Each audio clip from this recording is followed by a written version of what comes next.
ኣብ ዞባ ደቡብ ትግራይ ወረዳ ወጅራት 20 ዓዲ ብሰንኪ ዘጋጠመ ጎንፂ ህይወት ክልተ ሰባት ተሓሊፉ ኣሎ። በሚኒስትር ጉዳያት ወፃኢ ዶክተር ጌዲዮን ጢሞቴዎስ ኣብ ናይ ለንደን ቻታም ሃውስ ኣኼባ ዘመሓላለፎ መልእኽቲ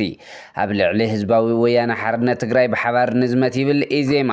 ብርሃኑ ጁላ ብጥርጥር ዓይኒ ዝተረኣየሉ ኣብይ ኣሕመድ ናይ ባዕሉ እሙናት ጀነራላት ዘተኣኻኸበሉ ሚስጥራዊ ጉዕዞም ኣብ መወዳእታ ኣሜሪካ ምስ ኢራን ካብ ዘካየደቶ ኩናት ንላዕሊ ሕዚ ኣብ ዝኸፍአ ኩነታት ከም እትርከብ ባራክ ኦባማ ገሊፆም ዝተኸበረ ሰላምታና በብዘለኹሞ ተመኒና ክቡራት ተኸታተልቲ ዕለታዊ መደብና ዜናታት እዚ ዕለት በርእስተ ዜና ፈሊምና ናብ ዝርዝሮም ክነስግረኩም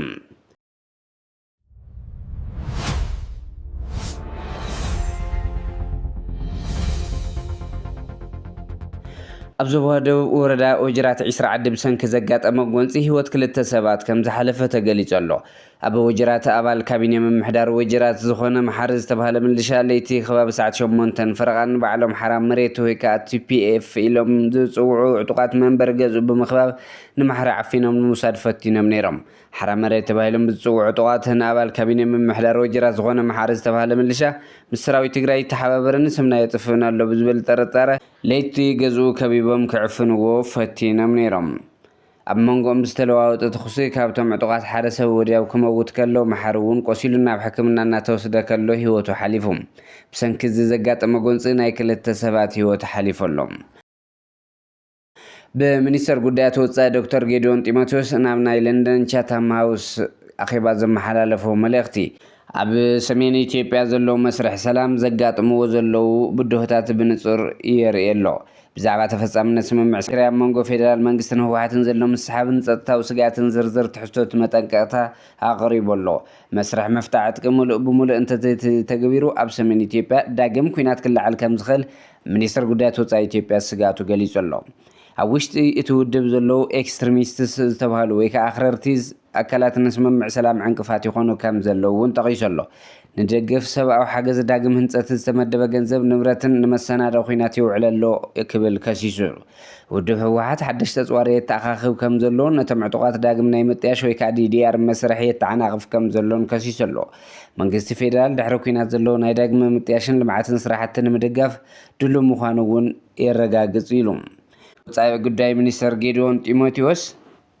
ኣብ መወዳእታ ዘሕለፎም መልእኽቲ ነባር ሰላም ክመፅእ ዝኽእል ክልቲኦም ወገናት ተስማዕምሎም ግዴታታት ሙሉእ ብሙሉእ ክዋፁን ንዕርቃ ቀዳምነት ክህቡን ከለው ጥራሕ ምዃኑ ገሊጹ ኣሎ። እዚ ድማ ኣብ ዲፕሎማሲ ዓለም ኢትዮጵያ ትዕብል ከም ዘላ ድምፂ ትግራይ ዝኾነ ፖለቲከኛ እናተመናመነ ምዃኑን ይግለጽ። ኣብ ልዕሊ ህወሓት ብሓባር ንዝመት ይብል ኢዜማ ፕሮፌሰር ብርሃኑ ነጋ ኣብ ልዕሊ ህወሓት ብሓባር ንዝመት ኣብ ጎኒ መንግስቲ ንኾን ክብል ድማ ፃውዒት ኣቕሪቡ ምስ ብልፅግና ዘለዎ መስመር ዘይፍለጥ ልጣፍ ጎኒ ብልፅግና ዝኾነ ኢዜማ ኣብ ልዕሊ ህወሓት መምሃሪ ዝኾነ ቅፅዓት ክወርድ ኩልና ብሓባር ንሰለፍ ይብል። ድሕሪ መረፃ መምሃሪ ዝኾነ ስጉምቲ ክውሰድ እውን እቲ ፓርቲ ፃውዒት ኣቕሪቡ ኣሎ። ሓላይ ህዝቢ ትግራይ ክመስል ድማ ንህዝቢ ትግራይ ንብፅሐሉ ክብል ኣብ ልዕሊ ህዝቢ ትግራይ ካልእ ዙር ጆኖሳይድ ክእውጅ ከምሕፀን ይስማዕ ኣሎ። ኣብ ልዕሊ ትግራይ ንዝግበር ወፍሪ ክተት ንኹናቱ እውን ኢዜማ ከም ዝሳተፍ ከም ፓርቲ ገሊጹ ኣሎ።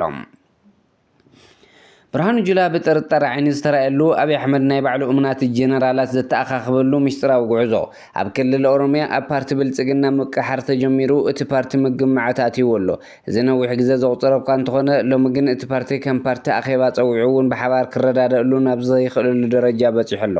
እዚ ድማ ብዝለዓለ ንውድቀት ስርዓት ብልፅግና መሰረት እናትሕዞ ምዃኑ ይግለጽ። ኣብይ ኣሕመድ ዝተመሰረተሉ ስርዓት ኣዳማ ይናጋዕ ምህላው ስዒቡ ኣብይ ኣሕመድ ናይ ባዕሉ ሰራዊት ክሳብ ምጥያሽ በፂሑ ብርሃኑ ጁላ ዘይፈልጦ ውዳበ ሰራዊት ከም ዘሎ እውን ይሕበር። እዚ ድማ ነቲ ዘሎ ዘይምትእማን ዝያዳ ጥርጣረታት ዘዕቢ ኮይኑ ከም ዘሎ ይግለጽ። ኣብ መወዳእታ ዜናና ኣሜሪካ ምስ ኢራን ካብ ዘካየደቶ ኩናት ንላዕሊ ሕዚ ኣብ ዝኸፍአ ኩነታት ከም እትርከብ ተሓቢሩ ኣሎ። ኣቦ መንበር ሴኔት ፕሬዚደንትን ነበር ባራክ ኦባማ ምስ ማዕኸን ዜና NBC ኒውስ ኣብ ዝገበርዎ ፍሉይ ቃለ መሕተት ኣሜሪካ ምስ ኢራን ንመመላእቲ 15 ሰሙናት ዘካየደቶ ኩናት ነታ ሃገር ገዚፍ ክሳራ ዘስዕበን ናብ ከቢድ ቅልውላው ዘእተውን ምዃኑ ብምግላጽ ብርቱዕ ነቐፌታ ከም ዘስዕበ ጸብጻብ ዘጋርዲያን ኣመላኺቱ ኣሎ። ባራክ ኦባማ ትኩናት ቢቢሊዮናት ዝቁፅር ዶላር ከም ዘባኸነ ኣብ ልዕሊ ወታደራዊ ሓይሊ ኣሜሪካ ከቢድ ጦር ከም ዝፈጠረን ብዙሓት ሰባት ከም ዝሃለቁን ገሊፆም ኣለዉ ብምክንያት እዚ ድማ ሕዚ ዘሎ ኩነታት ኣሜሪካ ካብቲ ኩናት ቅድሚ ምጅማሩ ዝነበረ ብዕፅፊ ዝኸፍአ ምዃኑ ረዲኦም እቲ ኣብ መንጎ ምምሕዳር ዶናልድ ትራምፕን ኢራን ዝተበፅሐ ስምምዕ ምቁራፅ ተኹሲ ክርኢ ብምኽኣሉ ከም ዝተሓጎሰ ብምግላፅ እዚ መስርሕ ሰላም እዚ ንነዊሕ እዋን ክፀንሕ ተስፋ ከም ዘለዎ ገሊፆም ንዝመርሕዎ ዝነበሩ ምምሕዳር ኢራን ኒኩለሳዊ ዕጥቂ ከይተማዕብል ዘኽእል ስምምዕ ኣዳልዮም ከም ዝነበሩ ዘዘኻኸሩ ባራክ ኦባማ እቲ ስዒቡ ዝመፀ ምምሕዳር ካብቲ ስምምዕ ብምውፁእ ኢራን ንዓቕማ ክትዕቢን ሕዚ ድማ ዝተረኣየ ኩናት ክውላዕን ምክንያት ከም ዝኾነ ጠቒሶም እዮም ከም ፀብጻብ ዘጋርዲያን እዚ ስምምዕ መስርሕ ሰላም እዚ ኣሜሪካ ካብ 2025 ጀሚራ ኣብ ኣህጉራዊ መድረኽ ብፍላይ ድማ ኣብ መጻቢ ሄርሙዝ ዝነበራ ጽልዋን ወታደራዊ ላዕለዋይነት ብምምሳን ንድሕሪት ክትስሕብ ከም ዝተገደደ ዘርኢ ንጽር መራያ ምዃኑ ዘመላኽት እዩ ኢሎም ኣለዉ ባርከስ ክቡራት ተኸታተልቲ መደብና ዜናታት ዝዕለት ኣብዚ ከንቢትና ሰሰናይ ንዓኹም ሰላም ንዓኺ ትግራይ